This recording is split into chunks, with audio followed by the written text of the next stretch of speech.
내 첫 키보드로는 무엇을 사는 게 좋을까요? 최근 키보드에 대한 관심이 높아지면서 키보드 구입을 희망하시는 분들이 많아지고 입문용 키보드라는 키워드도 함께 급부상하고 있습니다. 제게도 이런 입문용 키보드를 추천해달라고 하시는 분들이 많이 계시는데요. 사실 저는 이 질문을 받을 때마다 고민이 되게 많았어요. 입문용 키보드라는 게 사실 사람마다 기준이 좀 많이 다르잖아요. 누군가는 저렴하지만 기능은 그래도 나쁘지 않은 키보드, 즉 가성비를 챙긴 키보드를 바라실 수 있고, 또 누군가는 쓸데없이 돈 날릴 바에 가격은 좀 나가더라도 한 번에 그냥 내 마음에 쏙 드는 키보드, 즉 가심비를 챙긴 키보드를 바라실 수 있죠. 저는 둘 중 하나를 고르라고 한다면 가성비보단 가심비 쪽인데요. 최근 유행하는 가성비 키보드들을 제가 하나도 가지고 있지 않은 걸 보면 이를 좀 제대로 증명하고 있지 않나 싶어요. 제가 키보드를 고를 때 가장 중요시 여기는 부분이 바로 디자인인데요. 아무리 가성비가 좋고 성능이 좋아도 디자인이 끌리지 않으면 구매 욕구가 생기지 않더라고요. 그런 의미에서 오늘 소개시켜드리는 프리플로우 아콘 E1 프로 맥스 무접점 키보드는 그야말로 제가 좋아하는 모든 스타일을 응축해놓은 그런 키보드 중 하나가 아닐까 싶습니다. 아마 키키와 채널 구독자분들 중 대다수 분들은 저와 취향이 비슷할 거라 생각이 드는데요. 일단 외관 먼저 한번 살펴볼게요. 이번에 새로 출시된 모델 4종류를 모두 가지고 왔는데요. 먼저 따뜻하고 코지한 느낌이 물씬 드는 치즈냥, 파스텔 톤의 보라 핑크빛을 담은 라벤더, 한지 위에 먹물이 수려하게 번진 듯한 느낌이 드는 사군자, 오묘한 초록빛이 돋보이는 설빔, 이렇게 4가지 컨셉을 출시했습니다.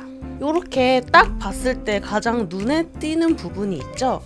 바로 이 키캡의 각인입니다. 제 채널을 오래 시청하신 분들은 아시겠지만 제가 정말 좋아하는 키캡 브랜드가 하나 있는데요. 바로 오스메라는 브랜드예요. 이 브랜드는 정말 묘한 파스텔 톤의 색감을 잘 뽑기로 유명한 키캡 브랜드입니다. 사실 키보드 위에 올라오는 각인은 아무래도 가독성을 중요시 하다 보니 좀 두껍고 살짝 투박해 보이는 그런 서체로 이루어진 게 대다수거든요. 하지만 최근 들어 이 오스메의 키캡처럼 얇은 각인으로 되어 있는 키보드들이 많이 출시되고 있는 것 같아요. 이렇게 프리플로우 아콘 E1 프로 맥스 무접점 키보드도 제가 정말 좋아하는 스타일의 얇은 각인과 심플한 포인트 일러스트로 이루어져 있습니다.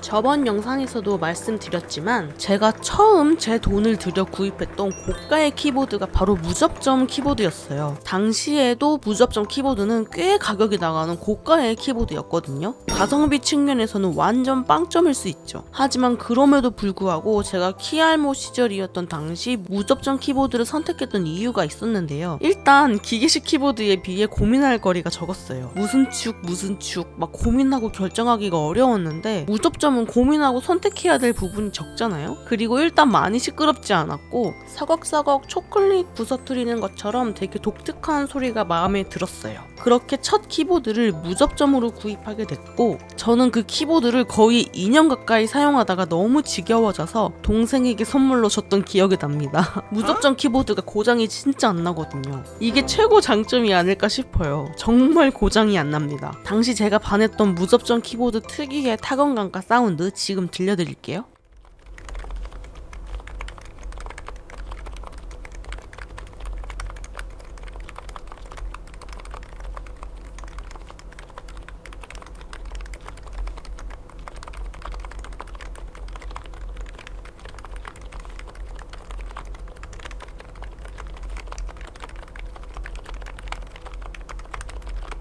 사무용에 특화된 키보드로 나온 만큼 스텝스 컬처 2가 적용되어 있어서 손목 부담을 최대한 줄였고, 이렇게 사이드에서 보시면 살짝 굴곡진 형태를 볼 수 있죠. 또한 체리 프로파일 높이의 키캡이라서 오타 발생률을 줄여줍니다.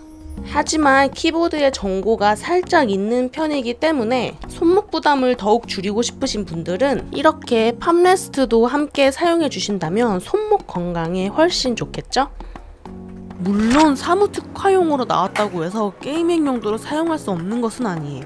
특히 프리플로우와 콘 E1 프로 맥스 무접점 키보드는 전용 소프트웨어를 통해 래피드 트리거 세팅 값을 커스텀할 수 있고 폴링 레이트 또한 8K까지 지원하기 때문에 세밀한 컨트롤을 요하는 게임에서 무리 없이 사용할 수 있습니다.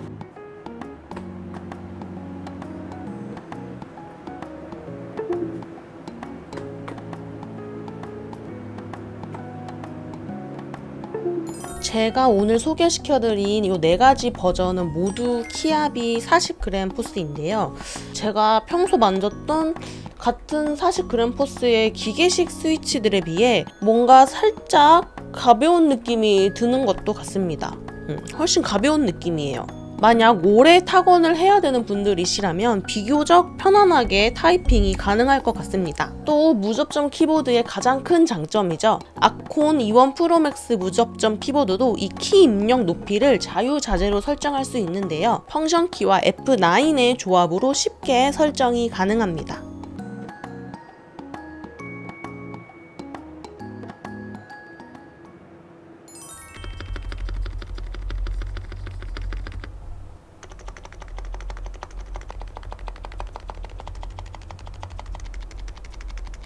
이렇게 키캡을 빼보면 스테빌라이저를 확인해 볼 수 있는데요. 보시면 체리식 스테빌라이저를 사용하신 걸 볼 수 있습니다. 철심이 보강판 아래에 숨겨져 있죠. 제가 처음으로 썼던 무접점 키보드는 마제식 스테빌라이저를 사용했었던 걸로 기억하는데요. 최근에는 대부분의 키보드들이 이렇게 체리식 스테빌라이저를 사용하는 것 같습니다. 보시면 철심 소리를 잡기 위해 이 스테빌라이저 철심 사이사이에 윤활제가 도포되어 있는 것도 확인하실 수 있습니다. 아콘 E1 프로맥스 키보드는 유선, 무선, 블루투스 3가지 모드를 모두 지원해서 어디서든 편하게 키보드 사용이 가능합니다. 저 같은 경우는 PC에서는 유선으로 사용하다가 다른 책상에 있는 아이패드에 블루투스로 연결해서 동시에 왔다 갔다 하면서 작업을 자주 하고 있어요. 사실 이 키보드를 보고 있으면 뭔가 베스킨라빈스 31이 떠오르는 것 같아요. 내 입맛에 맞는 아이스크림을 고르는 것처럼 프리플로우에서 이런 성능의 무접점 키보드를 내놨는데 이 중에서 여러분이 원하는 디자인으로 골라가세요 라고 말하고 있는 느낌이랄까요? 이렇게 많은 디자인 중에서 여러분의 취향은 무엇일까요? 저는 그 부분도 너무 궁금합니다. 그럼 저는 타건 사운드 좀 더 길게 들려드리면서 이만 물러가도록 하겠습니다. 편안한 하루 보내세요.